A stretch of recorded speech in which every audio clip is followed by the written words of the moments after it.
morning and welcome to Rose Red Homestead, where today we are going to do some onion broth. I go through so much broth in my cooking, and generally it's chicken. I prefer chicken broth, but I can hardly keep it in stock. I make a big batch and it just seems like it goes. Well, the other day I was out in our garage and I happened to notice that I have all of these bags of onions out there. And you may remember when we did our video on what to do with 50 pounds of onions, I think I had about 5 of these little bags filled with onions out there to get us through the winter. Well, the winter is done and I still have about 3 bags. So these are 2 of the 3 bags that I have left. And what's going to happen out in that garage is very, very soon it is going to get too hot for storing onions and they will rot. And so I need to do something with them, and I thought, oh, onion broth. I can do onion broth, and that will supplement the chicken broth that I have. I don't use a lot of beef broth, but this will really help. And onion broth is so delicious.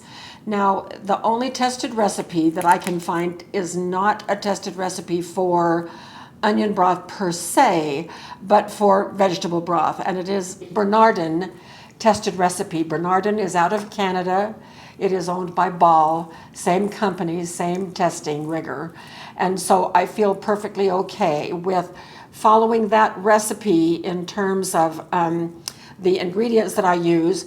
I will not be using, I'm changing the ingredients to 100% onions. I may put a little celery in. So I'm going to make a little bit of an adjustment to that tested recipe. I'm going to drop all of the other vegetables and stick to the onions. It will be a perfectly fine substitution, and I'm going to just add salt and pepper and turmeric, and we'll be talking about turmeric a little bit later in this video. So how do I prepare onions? Now, onion broth is very versatile in terms of how you can make it. In the first place, there are many recipes online, and I like to follow tested recipes, so this is just a slight adjustment to a tested recipe. But you can make onion scrap broth, and you can save the outer skins and save chunks of onion. You can, especially if you grow your onions, when you trim the tops off, you can wash them and freeze them. You can collect onion bits and pieces and put them in a gallon baggie in your freezer and wait till you have enough to make onion broth. Or you can just do what I'm going to do today, which is to make it from whole onions. Now, these onions have been sitting out since, they've probably been out there about 4 months, maybe 5 months from the time that we got them. They are quite clean. I will not use the root portion, but I use everything else. Now, I'm going to rinse these onions. Sometimes, like with this onion, you can see that there's a little bit of discoloration under the orange part, the orange papery skin, so I will be discarding that skin, but I don't want to discard too much because the rest is going to go right here. So what I'm going to do, I'm going to rinse these onions, and then I'm going to show you with these 3 how I'm going to prepare all the rest. So I'm just going to take them one at a time over here under my water and just wash off the top layer, and if pieces come off, that's just great, because I'm just going to put them right in here.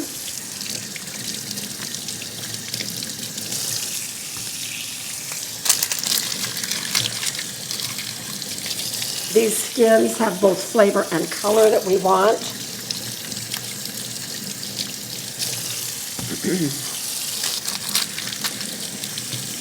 Just making sure that the skins are not harboring any kind of discoloration that looks sort of like mold. We don't want that. Okay, so these are washed, and I'm just going to take my knife and cut off that root end. Now, we've got some discoloration there, so we'll need to investigate that. We have this part of a stem. I'm also just going to get rid of this. Sometimes I get rid of those things and sometimes not. So let's cut into this onion and see what's going on right there. Okay, so we have an onion that is not much good in the middle.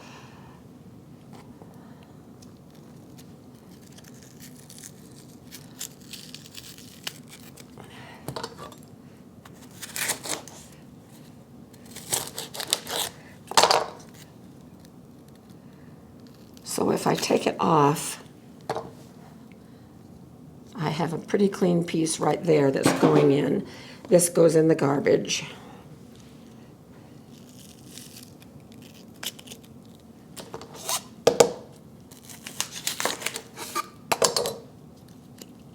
Clean.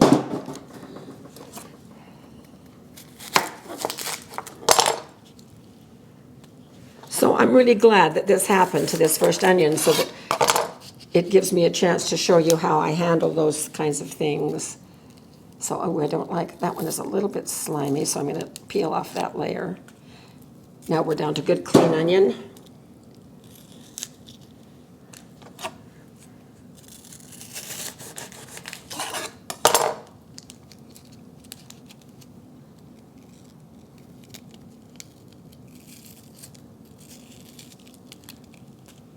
Okay, rinsing my knife. Okay, now root end. That's fine. Cutting it in half. And I'm just putting halves in.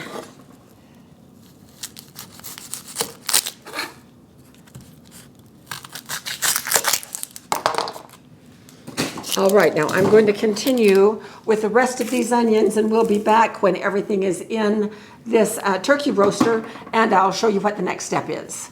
Well, here is our recipe from Bernardin, and I will put the link to this below this video. Here are the ingredients for what they call vegetable stock. I call it onion broth, stock broth. I know there's a little difference, and I know that some people use those terms interchangeably, and I'm probably one of them. Here are the ingredients called for in their recipe: carrots, celery, onions, red peppers, tomatoes, turnips, garlic, bay leaf, thyme, and peppercorns with water. And so the way that I am changing it, I feel that I can use whatever ingredients are called for. So I'm going to be adding some celery. So I have this almost done for stalk of celery, and I'm just going to cut it in pieces. And I love the taste of celery and celery leaves. So that's going to help our the flavor of our onion broth just a little bit there. Also, the extension service at the Utah State University says that we can add, without worrying, at least a teaspoon per quart of whatever dried herbs or spices we would like to add to a recipe. So we are going to add turmeric, and I'm adding for color, for flavor, and for its nutrition. Turmeric is well known to have some very wonderful health properties. It's an antioxidant, it's an anti-inflammatory. The phytochemicals that are in here fight free radicals in our bodies. So it's an all-around wonderful, wonderful spice, and its health benefits have been known for years and years and years. So I'm also just going to add that turmeric. Then I'm going to add a little bit of pepper. I have heard, and I don't know if it is true, that pepper helps release the effects of the turmeric. And then I'm going to add just a little bit of salt as well, not a lot. We'll taste this and make additions before we can it. So now I already have 4 quarts of water in there. I'm adding another 4 quarts right here.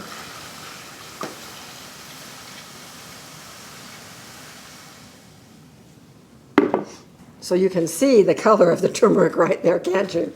It's just dispersing throughout the water. And then we will let this wonderful combination of things just simmer at 300 degrees for about 6 hours. You can really let it simmer as long as you want to. A lot of people feel like the more the longer you make it, the longer a broth simmers, the more tasty it is. Frankly, after about 4 hours, I don't really notice any difference with increased time, but my palate may not be as tuned to that sort of thing as other people's palates are. For the rest of the day, this will just simmer right here, and then late afternoon we will come back. We will strain out the solids, and I'm going to be canning it in quarts outside in our outdoor canning station in my Presto 23-quart pressure canner. This is a low acid food, and so of course it needs to be pressure canned.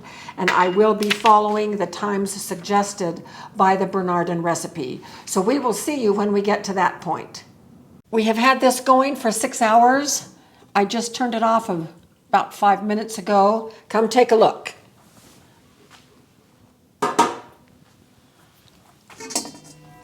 You can see the obvious color from the spice that we put in, and the turmeric.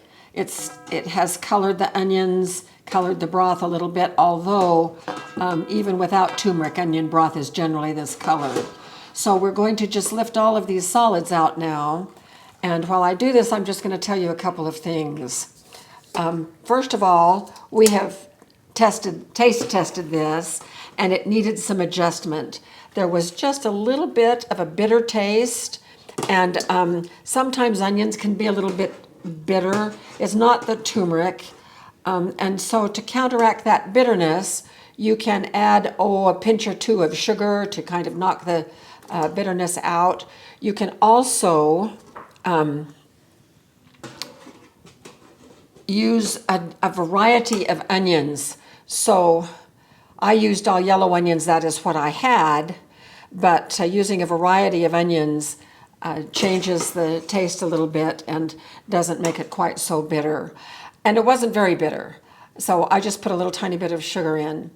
If the onion taste is not as robust as you would like, you can also just add a little bit of onion powder to enhance the onion taste. Now, this was not as sweet as it would have been had we used some of the sweet onions. In order to compensate for that, you could put in some carrots. Carrots are quite sweet. Or, as I said, to counteract the bitterness, you could put in a little bit of sugar.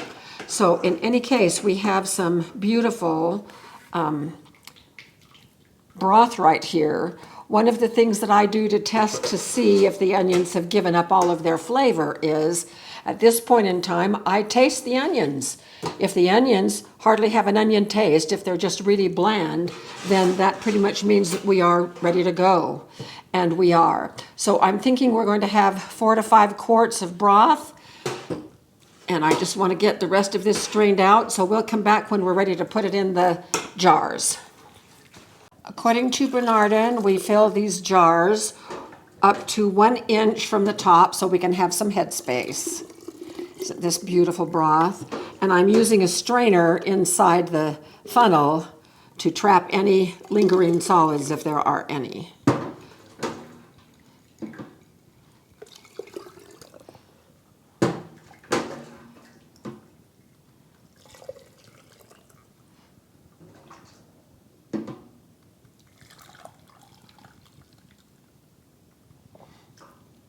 Okay, so there we have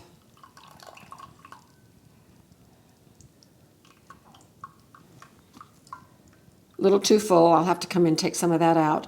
But look what I captured in this strainer. So we'll just wipe these rims, place a lid and a ring, finger tight, and we'll put it right over here to go out to the canner. So we will continue filling jars until we're ready to go out to the canner, and then we will bring you back. We have 5 quarts of beautiful onion broth, and I'm headed outside to load these in the canner that has been preheating just a little bit. We have about 3 inches of water in the bottom of the canner that is just barely simmering. It's the perfect temperature.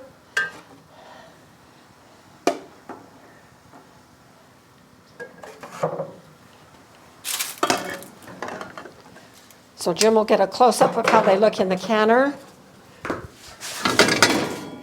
All right, we're closing the canner.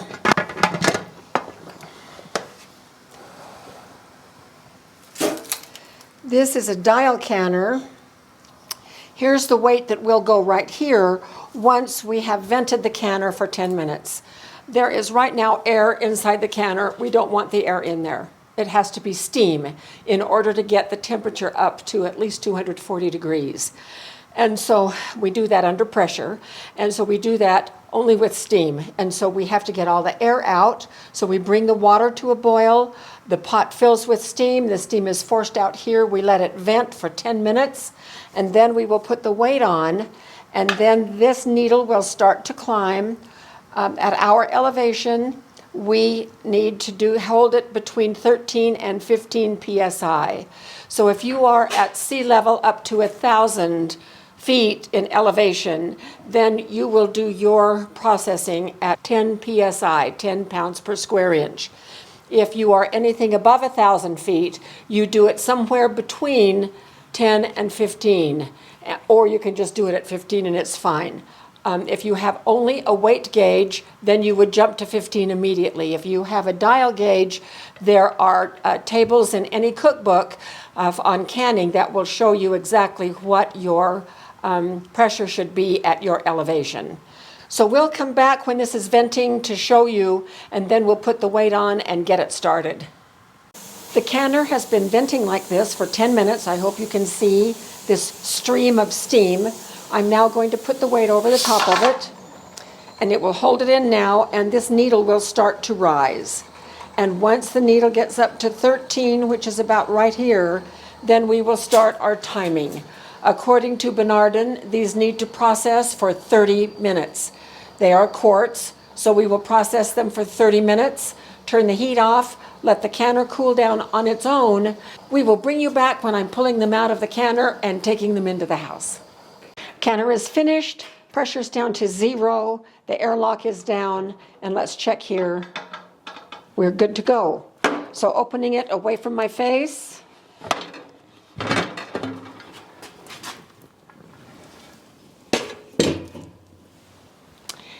And here we go.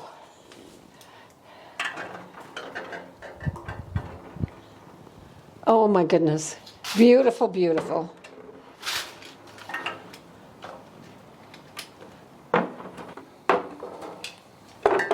All right, let's head in the house and we'll move these to a rack so they can cool. Here they are. They are just absolutely beautiful. So we're going to leave these where they are, probably overnight. It's late, it's almost 6 o'clock. And so we'll just leave them overnight. And then in the morning, I will wash the outside of the jars, label them, and we will get them out into our food storage and put right by the chicken broth so that we can double what we have out there. So this will be just lovely. We will be using this onion stock for a lot of things. As we'll be showing a video or two on how we do it, but we use them in soups and stews. I cook rice in it. I cook pasta in the onion broth just to give it extra flavor, and then we work that onion broth into the sauces and so forth. So I'm just thrilled to have this. It worked out to be about 3 of those onions per quart. So now I sort of know the ratio and will know better how to figure for the next time. So thank you so much for being with us. Hope you will try onion broth. Let us know your experiences with onion broth as well. And we will see you very soon for more videos.